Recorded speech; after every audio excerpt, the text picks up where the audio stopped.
Good morning. I camped in this lovely valley last night. Had a pretty good night's sleep, except some folks came in about 10 o'clock at night looking for a spot. Good campsites can be kind of hard to find in this area, so I don't blame them. I was just surprised they were out hiking that late. But anyway, I spent a good hour deleting stuff off my phone, trying to make room for more videos, and I don't know how well that worked out. My phone says I've only got a gig of memory left, so I will do my best today to get you some video, but it might be kind of a short day.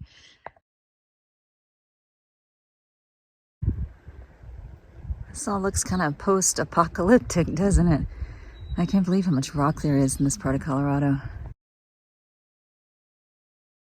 I've reached the top of the saddle from over there, across to the other side, heading down this way.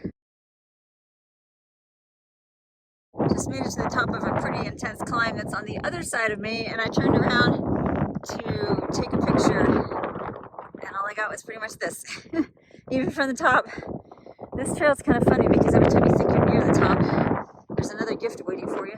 The wind out here is insane, and I'm trying to film in between gusts, but they're coming at 40, 50 miles an hour maybe. One just literally nearly blew me off my feet, which has never happened to me before, so that was pretty crazy. And let me show you the trail ahead. It is a long, winding road, and I'm doing my best to get down so I can get out of the wind and the lee of the mountain. But yeah, these gusts are just really, really crazy. You might notice in some of these shots of the trail that there aren't very many other hikers. And that's because I really haven't seen that many. I would say on an average day, maybe 5 to 10, which is way fewer than I expected during the peak season for the Colorado Trail. I know a lot of people went on the Collegiate East this year instead of the West, so that might explain some of it. But it does surprise me a lot. And it's kind of lonely sometimes. You stop and chat with people for a minute, but it's hard to find trail buddies when nobody's around.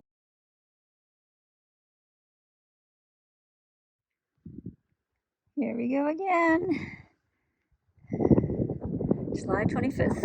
Well, that didn't work out too well. I just found my poles up there.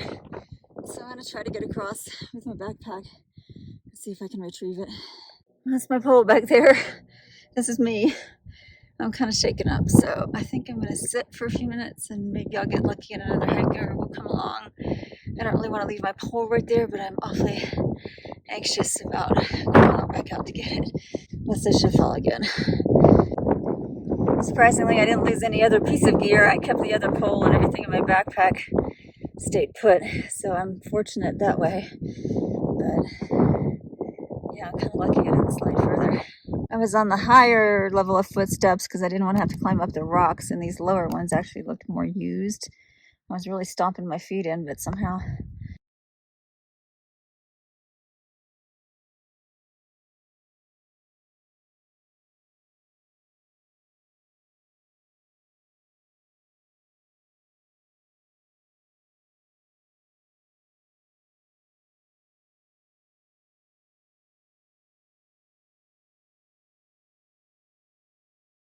Well, today definitely did not turn out like planned. I am sitting on the porch of a building in 𝐒𝐮𝐬𝐫𝐿mo, Colorado, which is a little teeny tiny ghost town about 4 miles from the trailhead between the two sections that I was working on this morning. So I will tell you in just a little bit what happened and how I got here. Well, that was a few days ago, and honestly, even though I'm smiling in those videos and I was in good humor, on the inside, I was just completely shaken. I don't know any other way to put it. Not so much because that hill, you can look at it, it was not the worst hill in the world, but certainly a big slide down and there were rocks at the bottom. It could have caused some injury.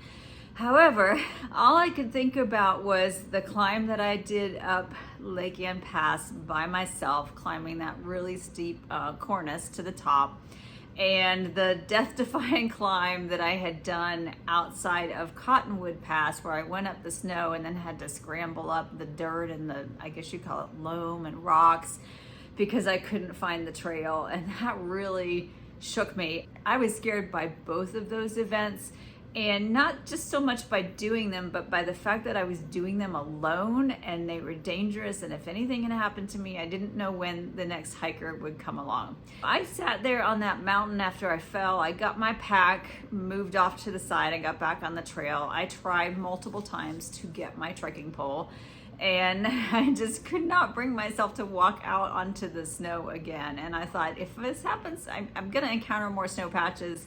I don't know if I'm ready for that. Am I done with this hike? Is it better to go home? I don't want to sacrifice for my life for this trail as much as I love it. I know that maybe seems dramatic, but at the same time, when you're hiking by yourself, you really do have to think about safety first. And I was at that point very concerned about safety. Shortly before that happened, I had passed some hikers who were going the other direction. And as I mentioned earlier in the video, the wind was insane and it had actually nearly knocked me off my feet on the side of a mountain. And thankfully I was able to kind of lean into the mountain and brace myself, but it was blowing so hard that I was hiking and then I would just stop and brace myself against the wind until it died down, and then I could hike a little bit more. And that's what I had been going through when I reached this snow patch. And granted, I've been through a lot of snow patches by this point. Maybe I was getting too confident, I don't know, but every step I took, I was pushing my foot in multiple times, trying to make sure I really had good, secure footing.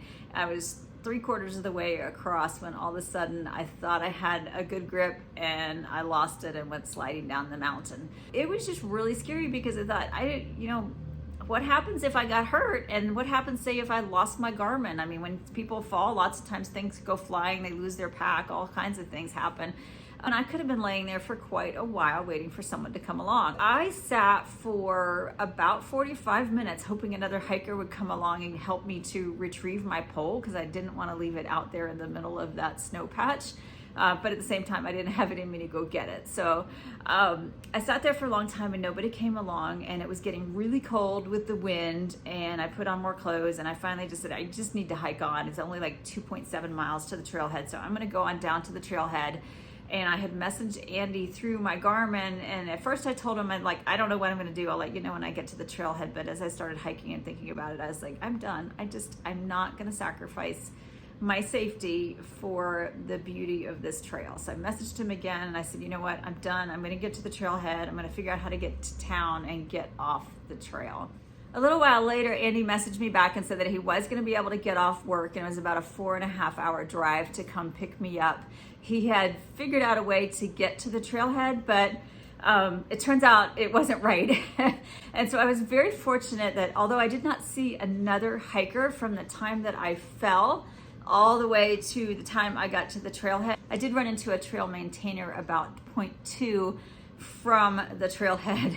And it was funny because I was coming around the bend, I hadn't seen anybody in so long, and I see this like blue billowy thing, and I'm like, what is that? And I kept looking and thinking, did somebody leave a jacket on a tree or what? And as finally I came around the corner and I saw this man hand sawing on this big old aspen tree that had blown down across the trail.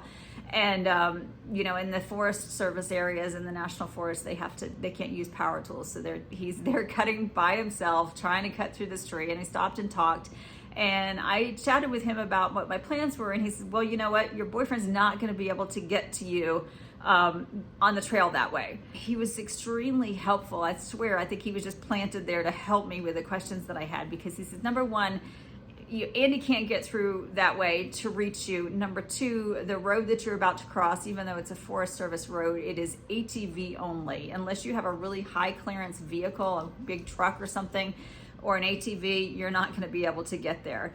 He says, go downhill to St. Elmo, it's 4 miles. And I was like, well, can I walk it? And he's like, yeah, but there's the ATV people here and somebody can give you a ride. So literally this gentleman, his name was Jeff, he was so helpful. He walked me to the trailhead. He helped me flag down an ATV driver. And this gentleman dropped off his family and he came back. He's like, you know what, I can run you into St. Elmo if you don't mind going fast. And I said, that's fine. I've never ridden an ATV before, but we flew down this road that was an amazing, fun, dusty road. Got my first ATV ride, and it was a great cap for a very eventful day. I went into St. Elmo. He dropped me by the general store, and the folks in the general store there were just incredibly kind and accommodating. There was no cell service, so I borrowed the phone from the general store. I talked with Andy. I explained to him that the route he was planning on taking was not going to work, and he'd have to reroute and come pick me up in St. Elmo. And so he did that. And of course, you know, tears just came when I saw him, because I was like, I cannot believe that my through hike attempt is ending this way.